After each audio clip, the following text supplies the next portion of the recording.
Hi, everyone. I'm Kyler from the Content Mix, and I'm excited to be here with Jake Peterson, Content and SEO Specialist at Atiba, a US-based company which provides solutions for managed services, web design, software development, and IT consulting companies. With their team being half geek and half human, Atiba aims to blend technical know-how with their mission to be customer-centric, while demystifying technology and providing smart ways to improve an organization's efficiency and customer engagement. Originally from the US, Jake is joining us today from Madrid. Welcome, Jake, and thank you so much for joining us today on the Content Mix. Yeah, thanks for having me. I've listened to a couple episodes, so it's exciting to be on one. Yeah, it's great Definitely. to have a fan that's actually on the show, which is awesome, which happens Yes. a lot, but it's great. So just to learn more about you, so you're originally from the US, right? From Tennessee. Could you just tell us a bit more about your background and experience and how you ended up in marketing and SEO and how you ended up in Spain?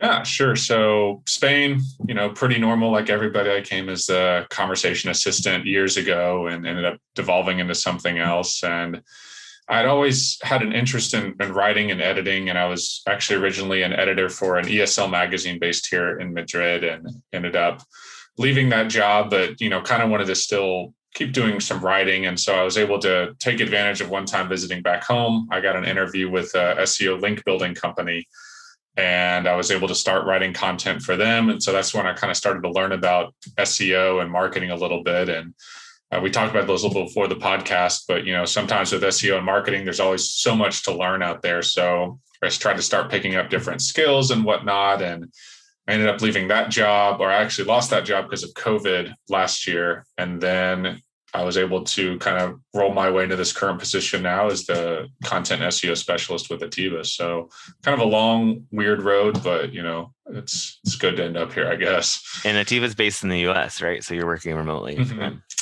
Yeah. Based in the US, based in Nashville. So we service, primarily Middle Tennessee with a lot of the services that we offer. But, things like digital marketing, which is a new kind of field for them, that's something we do on a national and occasionally global scale. So we got a little mix of everything.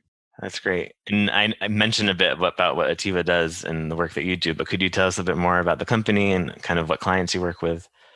Yeah. So Atiba, the idea behind Atiba is to be this kind of one-stop shop for all things tech. So it was originally started by our CEO back in the early 90s, and it was just him. He was doing, I believe, like custom software and programming and whatnot for companies. And then it eventually evolved to be custom software, network services. So anything IT related, network security, your cloud, mobile apps ended up coming on, web design, business intelligence, and then finally, we've kind of added this digital marketing thing within the last couple of years.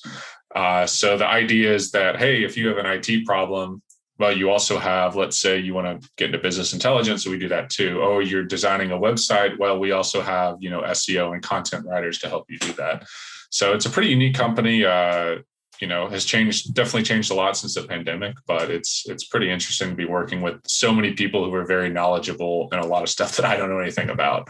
Right. So you get to learn on the go, which is a lot of fun. Yes, get to learn a lot more acronyms than I ever thought I would learn. There are a lot of acronyms in this world. Yeah.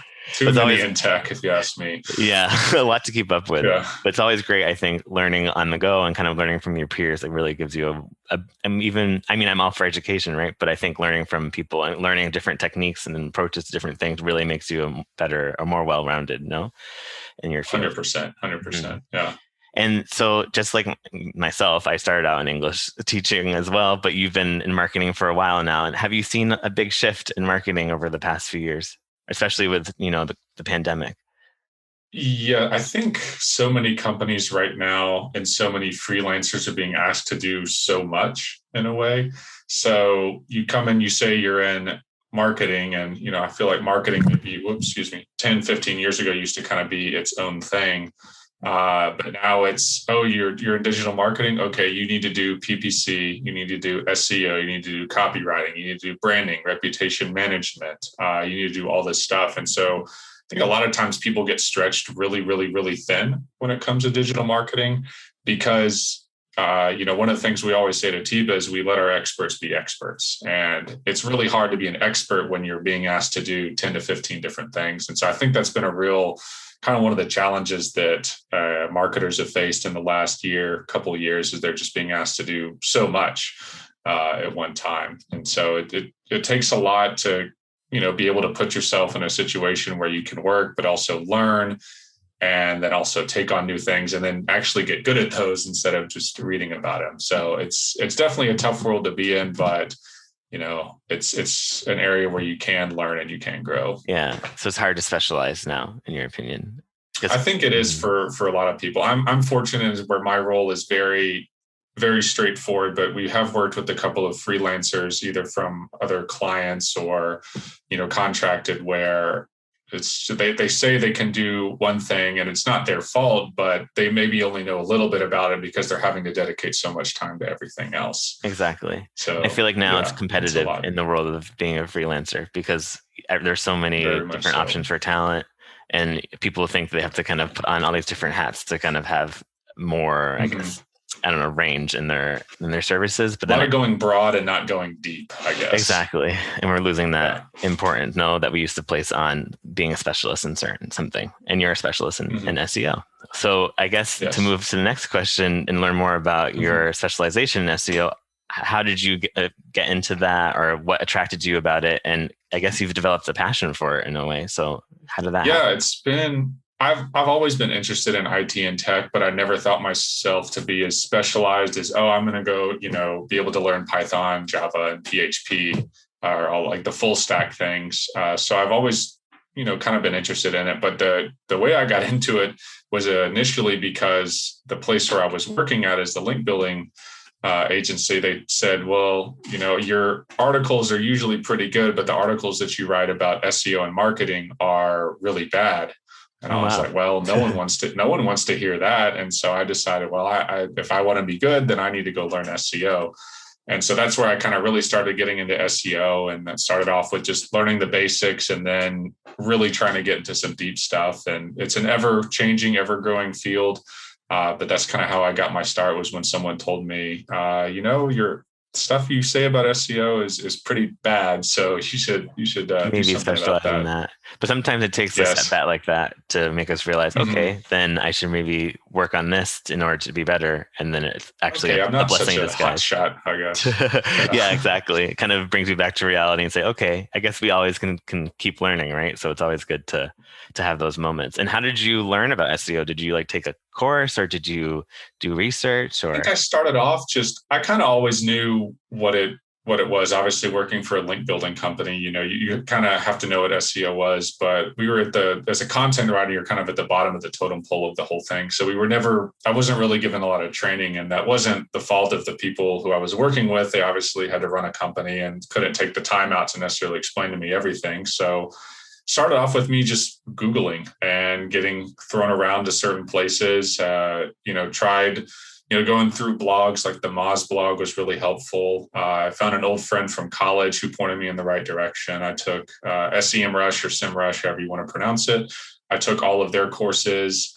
And so that's kind of how I just started learning. And then after that, I was recommended, hey, you should join some Facebook groups because there's just a lot you can learn from the community. And so jumped into those, and I feel like I've learned more from real world practical knowledge than I ever have with these courses, just because it's one of those things where you can read all about it, but if you actually don't go and do it or see somebody doing it, you're never actually going to learn. And especially with SEO, it's great to actually meet people that actually have success with it, to see how they've done it and how they implemented it in order to then apply that to your own techniques. And I guess, in your opinion, what's the most difficult aspect of SEO to grasp? All the updates that come in, and that's difficult because we had a client, for example, that we were able to push really well between, I believe, June, July last year, up until the Christmas season. And we were able to double their number of impressions, which means the number of times that you appear in a search result. We increased their organic traffic by 60 something odd %.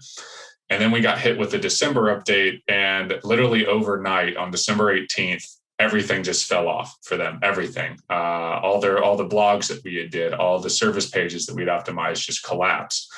And so then after you get over that shock, you have to find out, okay, what happened and try to work your way back up. And it's taken us probably about 3-4 months to get this client back to where they were. Oh, wow. And that's really hard because a lot of times it's just out of your control, because we always tell clients, we say, we can never guarantee exact positions or rankings due to algorithm updates, Google changes, or competition. Where if your competitor all of a sudden decides to spend $25,000 on a link building campaign, and you're just working with a small budget, there's a high chance that you're not going to be able to outrank them at the end. And so I'd say that's the three things: is the updates, not being able to guarantee your work, and then just patience. You just have to have a lot of patience in SEO, because oftentimes it could take 6 months to 18 months before you actually see real significant change. It takes a while. There's a lot of patience, but all good things take a while, right? So yes, exactly. It's a good value to have. And you mentioned updates, and there's a big Google update that we're expecting for the summer, the Google Core Web Vital update. Could you shed some light on that and explain to us a bit what we should be prepared for this update? Yeah, so that update was originally planned, I believe, last April or May. And basically the update is about page experience, so page speed, interactivity, items shifting on your pages. So that update was then pushed back to that fall. Then it was pushed back again to this spring. Then it was pushed back again to this summer, just because I think that, one, Google didn't really know exactly how they were going to implement this well. Two, they wanted to prove to us that it's a big thing that you need to take notice of. And three, just because of COVID, people just needed more time to prepare. And so the Core Web Vitals, they measure primarily three things. They have a lot of other elements in them, but the three things they measure are what's called LCP, which is largest contentful paint. That is the biggest item or element on your page that's going to be loaded. So for 99% of websites out there, that is a video or image. And so if it takes your website forever to load, those largest elements, you're going to get dinged for that. And the second thing is called FID, which is first input delay. First input delay it measures the interactivity. So if you click on a link on the site, it measures the time from when you click to when the browser processes that request. And so if I'm clicking on something and nothing's happening, that's another ding. The last thing is called CLS, cumulative layout shift. That is when you're loading a web page and all of a sudden you have text and then an image appears and it shifts the text down and then a video appears. And so it's moving all over. And so Google has come out and said this is going to be a ranking factor. We don't know how big of a ranking factor it is, but if Google's telling us about it, it's probably pretty important. And so what content specialists, SEO specialists, and developers can do is really dive into what these rankings are and see how their site does. And so one of the biggest tools to use is Google's own tool called PageSpeed Insights. So it's a tool by Lighthouse. And so you can measure which of your pages is doing well, which of your pages is doing poorly, because content writers, no matter what you write, you're trying to get it shown to people. And if you could write the best thing in the world, but if you do it on the slowest website that has images flying everywhere and shifting, no one's ever going to read what you want.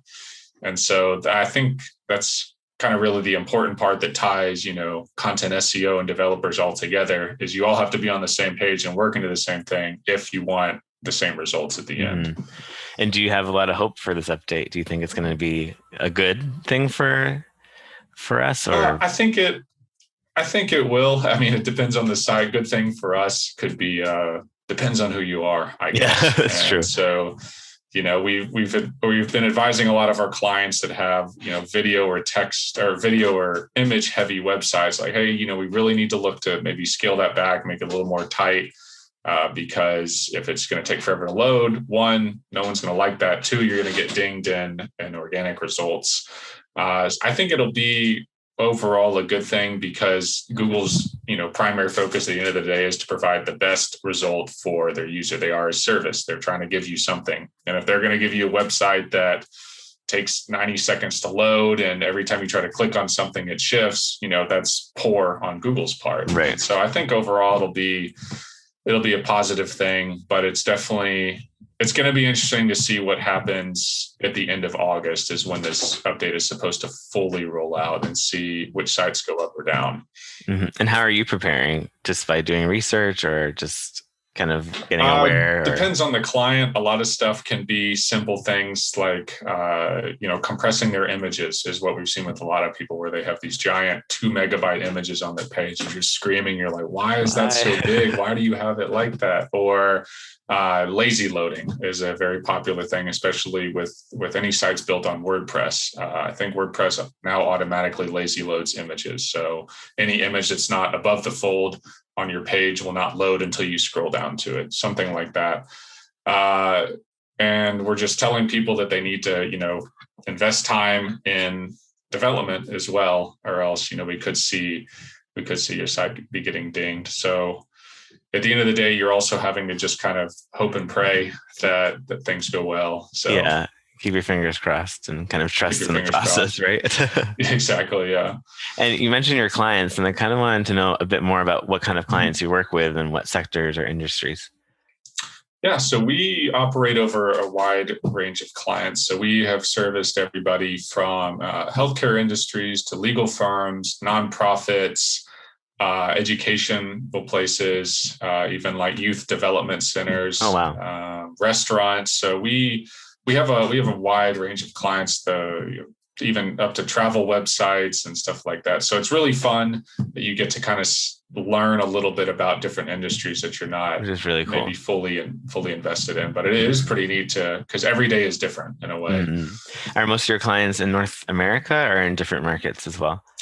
All of that I have worked with are primarily located in North America, but we have worked with some clients who are overseas or have places located overseas as well. Do you find any difference, or you and your team find any difference in working with people in the US, for example, versus in other countries when it comes to what they're looking for or in terms of the search results?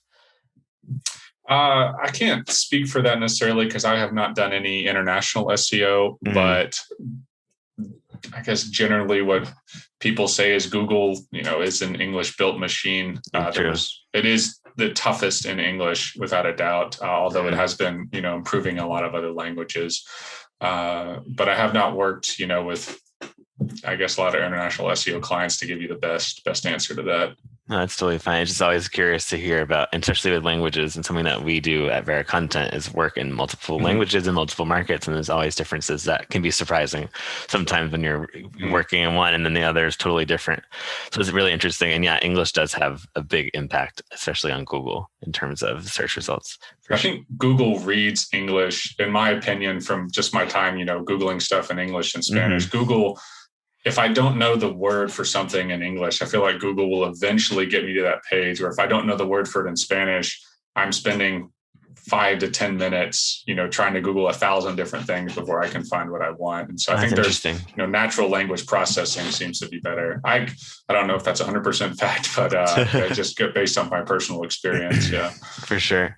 Now, in our preparation for this interview, you mentioned that you think the connection between your content, your SEO team, and the developers is essential. Why do you think that? Because kind of harping back to what I said before is, content writers want their content to be seen at the end of the day. And SEO, I feel like I blend a lot of content and SEO, but, that's what SEOs are also working towards. And developers, a lot of times maybe don't have that in mind. And so it's always this kind of not fragile balance, but delicate balance maybe between, your content and your developers who, if your content's not being displayed the way you want it to be displayed, or it's not being as interactive as you want it to be interactive, I feel like there has to be kind of that communication between both sides. And that's why I always encourage people to learn a lot about SEO, because I do feel like you dip into both of those sides pretty regularly when it comes to being on the technical side and also being on, the content human side. That's so important. And you mentioned freelancers before, but do you personally work with freelancers, and kind of how do they fit into it? It depends on the client. I hate saying that, but it just really kind of, depends on what the client has and what the client needs. So we have worked with some freelancers in the past, and that can be hard, especially because when you get, so many different parties involved. So we have us, we're the third party provider, the client, and then the client's also outsourcing part of their work to a freelancer. And so sometimes you feel like communication can be broken down. somewhere along the way. So I feel like that's another big challenge sometimes working with freelancers, just because they're on their own schedule. They're not on the company's schedule or the For company's sure. time in a way. And so it can be hard difficult. to mix all those three together. And how do you navigate that? Do you have any like recommendations or tools or techniques? I would say I found it's best to be very, very direct, not in a mean way, No. but to be very direct, because I'm obviously over here, I'm 7 hours ahead of Tennessee time, and a freelancer could be in California. Oh gosh. And so I always try to make sure that I'm being extremely direct and straight to the point in any emails, any conversations I have with them, just because your time with them may be finite. Yeah. In a way. So make sure you get everything out on that email before you send it. And everything on the email. Everything you want has to be there. Ask all the questions. No, fluff introduction in the email. Just bam, just go right for it. Exactly. And make sure to specify the time zone too, because sometimes it can get very confusing. I have that on my status on Outlook. I have +6 Eastern Standard, +7 Central, +8 Mountain, +9 Pacific. So wow. Just for anybody who knows. And because as the world shifts remote, do you find it difficult to work with clients all in North America while you're based in Europe? Or do you like it? Sometimes, but not really. I like it. I was working remote for probably about 2 years before the pandemic hit, so I was used to it, and I worked with people in Australia and Japan and in China before, and then in South America and North America as well. So I had experience kind of navigating the time zones. I just always felt it's best to be very upfront with it, because you don't want somebody scheduling a client meeting at 1 a.m. your time. Yeah. And it's kind of where you have to get that. Yes, to get that personal side. And I've always told people, if we need to have a really late meeting, give me 24-hour notice at least, so I can have do time my best to prepare and move to the corner of my house so my family can't hear me. Exactly. That's always a good thing to keep in mind. And as you mentioned, right, with COVID and the pandemic, we've gone remote, and it's kind of like the new thing. And a lot of people have started freelancing, probably more than before. And a lot of people are interested in specializing in SEO because it's a niche that it's really in demand at the moment. So do you have a piece of advice or a recommendation for someone who wants to get started in SEO, and just kind of where they can get started with their journey? Yeah, I think there's a couple of great places that I mentioned before. The Moz blog is a good place to start. Actually, she's another woman. She's based in Madrid. Her name is Aleda Solis. She's an international SEO consultant. And her LinkedIn is a gold mine for anybody that wants to get started with SEO. She regularly updates places, and she has something called the SEO roadmap, where she starts, she goes, go here first, then this, and this, and this, and this, and this, and this, and has all these resources listed out. So she's great. Brian Dean with Backlinko is another good one to learn.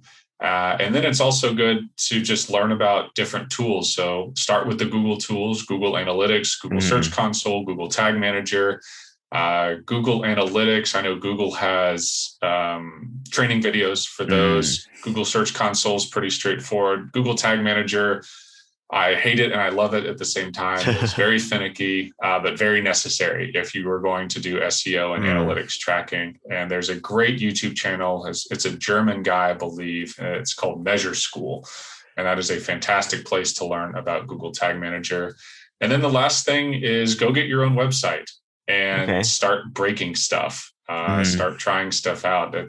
You can watch all the videos on Google Tag Manager you want, but until you actually go try it, you're going to have no idea what you're doing. And so that's where I taught myself a lot of stuff with Tag Manager, stuff about HTML, about page speed, was just going on my own site that I had, thin content on it, but just going and trying and breaking a bunch of stuff. Right. So the in-world firsthand knowledge is always best. There is no comparison. So a lot of it's trial and error. And a lot of it's trial and error, and you will make a lot of errors. I know I did when I first started. So it's part of it. Everybody has done something dumb. So for sure. And it's also a good way to, if you have a website, you can build your brand too, and maybe get your name out there as well. Exactly. By using SEO to put yourself out there. Exactly. Yeah. You never know. Now, are there some things that you see from people in the industry or who are SEO specialists that actually hinders their success? Especially we have so much knowledge out there and so many tools. Maybe it could be a bit blurry for some Uh, people? I'd say two things. One is when you try, there's a proper term for this that's escaping my mind right now, but one is when you try to overlearn. Hmm. I think it's called like an analytics freeze, or I can't remember the proper term for it, but basically where you learn and you learn and you learn and you never do anything.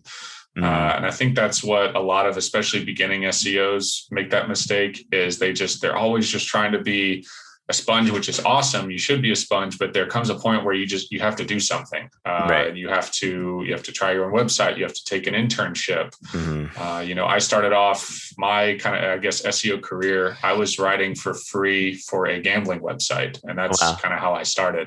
And so you kind of have to take those steps just to get going. And the second thing that I see, maybe not SEO specialists, but I don't want to call out people who call themselves digital marketing specialists, but it's going to sound like it. People who refer to themselves as digital marketing specialists and say they do SEO, but what they really mean is they only do content and keyword research, which Hmm. is a big part of SEO, no doubt. Getting your content plan, it takes time, it takes dedication, it takes a lot of research. But I've run into a lot of people who say, oh, yeah, I do SEO.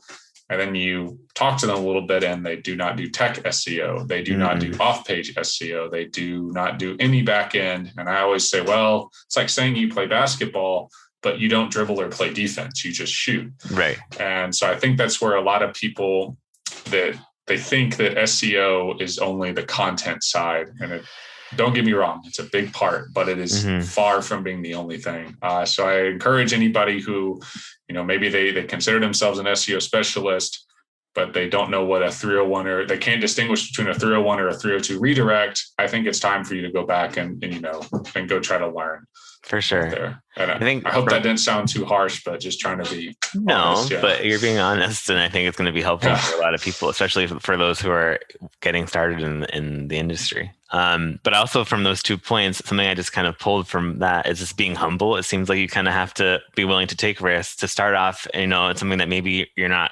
100% in love with, or do an internship, do things, put yourself out there, and just kind of let it go and see how the process takes off, Yeah. which is Ask so questions important. on forums, on Reddit, on Facebook. They're two great places, and people will tell you that you are Mhm. stupid and why you are stupid. And, it happens to everybody, but hey, you won't make that same mistake again in the future. For So, sure.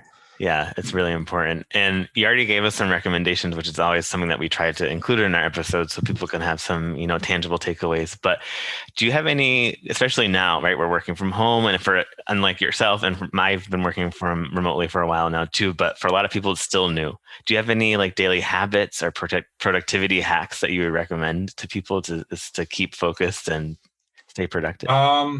I felt like this maybe doesn't keep me focused in the immediate, but remembering to get up and walk around or like Hmm. eat lunch Yeah. is Hmm. important. So many days. Yesterday went by and I realized, oh my gosh, I've been sitting in this chair for 4 hours. I haven't Right. had water. I haven't had lunch. And I feel like if you keep yourself healthy, you're going to be able to focus more. So, I make it a priority to at least, do Mm. 1 hour of exercise every day.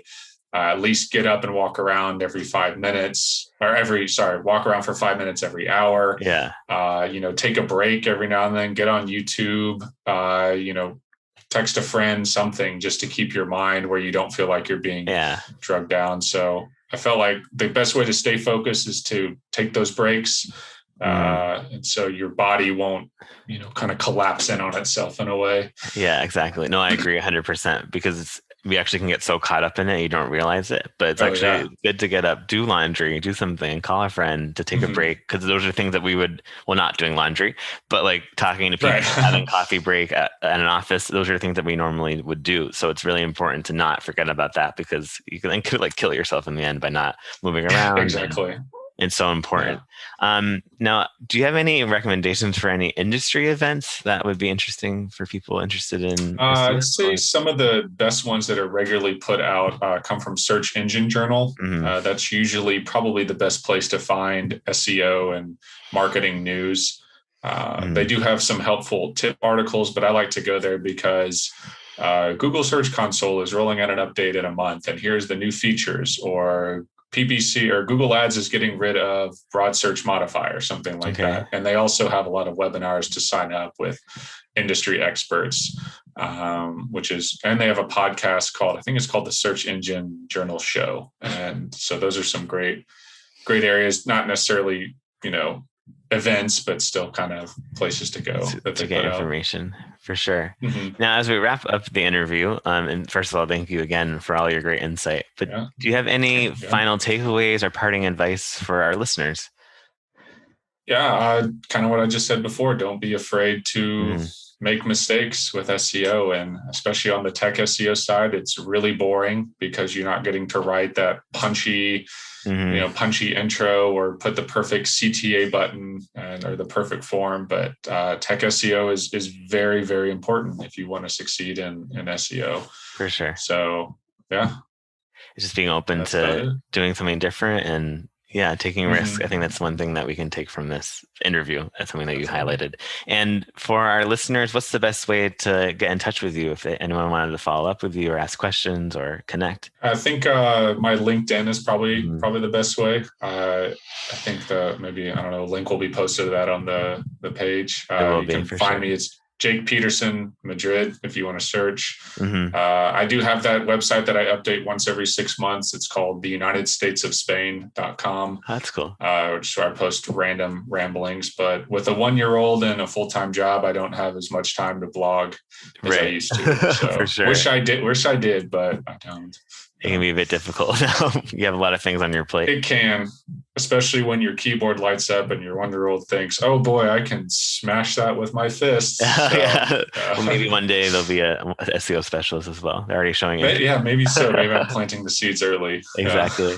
Well, thanks again, Jake, for sharing your insights with us. And thanks everyone for listening in. For more perspectives on the content marketing industry in Europe, definitely check out thecontentmix.com and keep tuning in to our podcast for daily interviews with content experts. And we'll see you next time.